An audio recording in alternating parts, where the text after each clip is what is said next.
মিজানুর রহমান আজহারী সাহেব তার যশোরের মাহফিলে বলেছেন, দেশে আহামরি কোনো পরিবর্তন আসে নাই, এক দল খেয়ে গেছে আর এক দল খাওয়ার জন্য বসে আছে।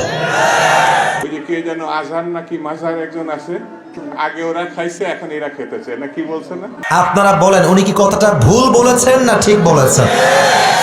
আপনারা বাঘের মতো আমাকে উত্তর দিবেন আওয়াজ করে। প্রিয় কলিজার টুকরা রংপুরের ভাইরা, আজহারী সাহেব কি কোনো দলের নাম উল্লেখ করেছিলেন? এই যে আস্তে কথা বললেন, কোন দলের নাম বলেছেন? কোন ব্যক্তির নাম মেনশন করেছেন? উনি জাস্ট বলেছেন এক দল খেয়ে গেছে আর এক দল খাওয়ার জন্য বসে আছে, এতেই কিছু লোকের গায়ে আগুন ধরে গেছে।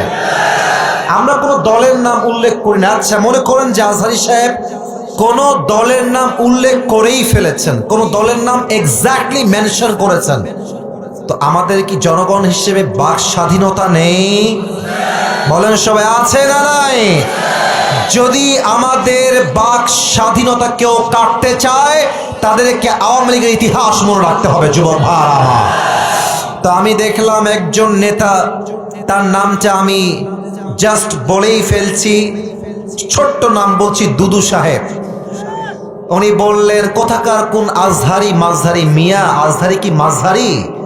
এটা কি আপনাদের সস্তা মনে হয়? আজহারি এটা হচ্ছে বাংলাদেশের ব্র্যান্ডের নাম। যুবক ভাই আমার, আচ্ছা আপনি বলেন, এই যে একজন নেতা, দলের নেতা একজন আলেমকে বলছে আজহারি মাঝহারি কোথাকার কে, এটাই প্রমাণ যে সে মানুষটা শিক্ষিত হতে পারে না।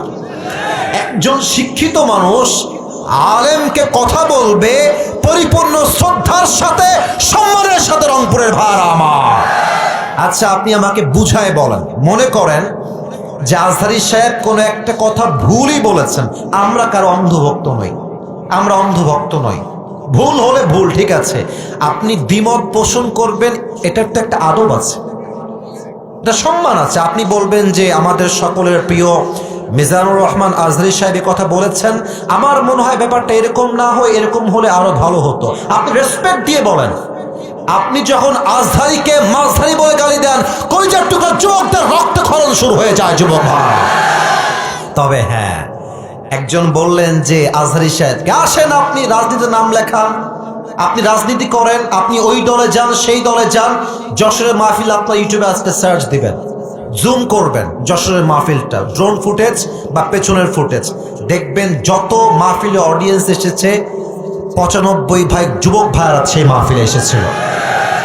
সবাই কি জামাত ইসলাম? তারা সবাই কি শিবির নাকি? তারা মিয়া, ঘোল খাওয়াই লাভ নাই, এইসব ঘোল আর বাংলার মানুষ খাবে না। যুবক ভাই, জামাত ইসলাম নয়, বিএনপির লোকরাও আজহারীকে কলিজা থেকে ভালোবাসে। যুবক ভাইরা, ওই যে যশোরের মাহফিল, আওয়ামী লীগও ছিল, বিএনপিও ছিল, যুবকও ছিল, মায়েরাও ছিল, বোনেরাও ছিল।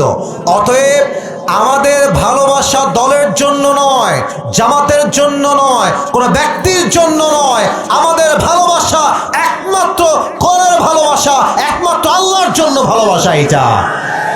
আচ্ছা, যেই দলগুলো এভাবে আজহারীকে কটাক্ষ করছেন, এই যে 20 লাখ মানুষের সামনে কটাক্ষ করলেন, ওখানে কি সবাই আজহারীর ভক্ত না? তো আপনি যে গালিটা দিলেন, যার বুকে আপনি আঘাত দিলেন, আচ্ছা ভাবেন যে আজহারী সাহেবকে আমি ভালোবাসি, কথার কথা, তো আমার ভালোবাসার মানুষকে যে গালি দিবে, আমি কি তাকে আর ভোট দিব নাকি? কথা বলেন, ভোট দিব নাকি? আপনি আমাকে সম্মান করবেন, আমার ভালোবাসার মানুষকে সম্মান করবেন, আপনাকে আমি স্যালুট জানাবো। যুবক ভাই, ঠিক কিনা বলে? মেহেরবানি করে দলাদলি করবেন না। স্বৈরাচার বিদায় নিয়েছে, ওই চ্যাপ্টার ক্লোজ। আগামীর দেশ হবে ইসলামের বাংলাদেশ, কোরআনের বাংলাদেশ। কেউ যদি রুখে দিতে চান, মনে রাখবেন ইসলামকে যারাই রুখতে এসেছে, কেউ রুখতে পারে নাই, তারা মাটির নিচে মিশে ধূলিসাৎ হয়ে মেচাকার হয়ে গিয়েছে। আল্লাহ প্রত্যেকটা মানুষকে কথাগুলো বোঝা এবং আমল করার তৌফিক দান করুক। পড়েন সবাই আমিন।